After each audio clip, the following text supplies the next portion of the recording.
నమస్తే అండి. నమస్తే అండి. మీ పేరు? సుభాష్. ఎక్కడ ఉంటారండి మీరు? ఇక్కడే మోతీనగర్. మోతిలాల్. సో ఏ కాన్స్టిట్యున్సీ కింద వస్తుంది మీది? కూకట్పల్లి అండి. కూకట్పల్లి. మీ ఎమ్మెల్యే ఎవరు సార్? నేను ఇప్పుడు ఉన్నాడు కదా ఏంటి కృష్ణారావు గారు. మాధవరం కృష్ణారావు. ఓకే. కార్పొరేటర్ ఎవరున్నారు?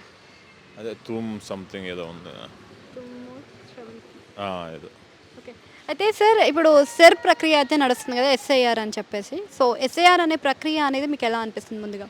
మంచిదే, బెటర్. ఇంకా మంచి చేంజెస్ రావాలి. ఇప్పుడు ఆధార్ కార్డు లింక్ చేస్తే మనం బ్యాంక్ అకౌంట్కి ఆధార్ కార్డు ఓటీపీ చేస్తే మనం ఎలా డబ్బులు డ్రా చేసుకోవటం, ఇంకంత చేస్తే ఇంకా బాగుంటుందని నేను. అంటే కొంతమంది చదువుకోని వాళ్ళకి దీని గురించి పెద్దగా అవగాహన ఉండదు కదా సార్, మరి వాళ్ళకి ఏ విధంగా వీళ్ళకి ఎలా తెలియచెప్పాలి అని అంటారు? ఎవరు చదువుకున్న వాళ్ళు ఎవరు లేరండి. ఇది మెట్రోపాలిటన్ సిటీలో చదువు లేని వాళ్ళకి కూడా మంచి నాలెడ్జ్ ఉంటుంది. ఆ ఇంట్లో కూడా పిల్లోళ్ళు మనవాళ్ళు లేకపోతే కోడళ్ళు కొడుకులు చదువుకొని ఉంటారు. They will guide, no problem. దానివల్ల చదువుకున్న వాళ్ళు ఇబ్బంది పడతారనే సిచ్యువేషనే లేదు. ఇంకా దీనిలో ఇంకా మంచి మార్పులు రావాలని నేను ఆధార్ కార్డు లింక్ పెడితే సెంట్రల్ గవర్నమెంట్ ఇంకా బాగుంటుంది. దొంగ ఓట్లు ఫాలో అవ్వకుండా ఇక్కడ ఒక ఓటేసి, ఊర్లో ఒక ఓటేసి, ఆంధ్రాలో ఒక ఓటేసి, ఇంకో దగ్గర ఒక ఓటేసి, ఈ సిస్టమ్ అంతా లేకుండా పోతుంది. ఆధార్ కార్డు లింక్ ఇప్పుడు నేను చెప్పాను కదా ఇంతకుముందు, బ్యాంక్ అకౌంట్లో మనం డబ్బులు ట్రాన్సాక్షన్ చేసుకోవాలంటే మేనేజర్ అడుగుతాడు, నీకు ఓటీపీ వచ్చిందా బాబు, రిజిస్టర్ మొబైల్ నెంబర్. కానీ దాన్ని కూడా ఈ mobile number, Aadhaar card, voter ID 3 link up చేస్తే దొంగ ఓట్లు అనేవి ఫోల్ కావు, చాలా నిజాయితీగా ఉంటుంది. ఇంకా సో ఈ ప్రాసెస్కి మెయిన్గా చాలామంది దొంగ ఓట్లు పడుతున్నాయి అనేదే ముఖ్య కారణం. సో ఇప్పుడు ఇవన్నీ అంటే దొంగ ఓట్లు ఇవన్నీ కూడా ఆగిపోతాయి అంటావా ఈసారి నుంచి?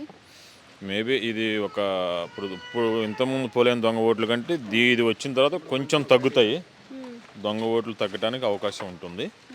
ఇంకా ఏంటంటే ఇక ఆధార్ కార్డు మరి అది ఎంతవరకు లింక్ చేస్తే ఇంకా తగ్గుతాయని నా ఆలోచన. అంటే ఈ ప్రాసెస్లో మనకి మెయిన్గా ఫామ్ ఇచ్చిన తర్వాత కొంతమందికి ఫామ్ ఫిలప్ చేయడం రావట్లేదు. అంటే ఇంటింటికి వచ్చి ఫామ్స్ ఇవ్వడం అలాంటివి చేస్తున్నారు. మరి కమ్యూనిటీ హాల్స్కి రమ్మని చెప్తున్నారు. మరి ఇంటింటికి తిరిగి ఫామ్స్ ఫిలప్ చేయాలి కదా అనే ఒక క్వశ్చన్ కూడా రేజ్ అవుతుంది. దానిపైన మీ అభిప్రాయం ఏంటి? ఇంటింటికి డిమాండ్ చేయాలనేది నేను వాళ్ళని సమర్థించనండి. మన అవసరం. బట్ వాళ్ళు గవర్నమెంట్ ఫెసిలిటీ ప్రొవైడ్ చేస్తుంది. ఒక కాలనీకి ఒక దగ్గర పెట్టాం బాబు, మీరు రండి చేసుకోండి అని చెప్తుంది. ఇంకా ఫోన్ చేయడం చాలా గ్రేట్ వాళ్ళకి. అయితే ఒక నోటిఫికేషన్ ఇచ్చినప్పుడు ఎవడ బాధ్యతగా వాళ్ళు వచ్చేసి చేసుకొని పోతే బాగుంటుంది. వాలంటీర్కి వచ్చి చేయాలంటే వీళ్ళకి ఏమైనా ఎవరు ఇస్తారు జీతాలు? వీళ్ళకి వాలంటీర్లు కదా వీళ్ళు. ఏదో కమ్యూనిటీ వాళ్ళు ఏదో ఇస్తారు పాపం వాళ్ళకేం అవసరం ఇంటింటి తిరగాలి. దానికి ఒక ఎంప్లాయ్మెంట్ ఉంటే, దానికి ఒక సిస్టమ్ ఉంటే, దానికి ఎంప్లాయీస్ ఉంటే వచ్చి చేస్తారు. మీరు డిమాండ్ చేయొచ్చు. మన బాధ్యత మనం నిర్వర్తించాలి. మన కమ్యూనిటీ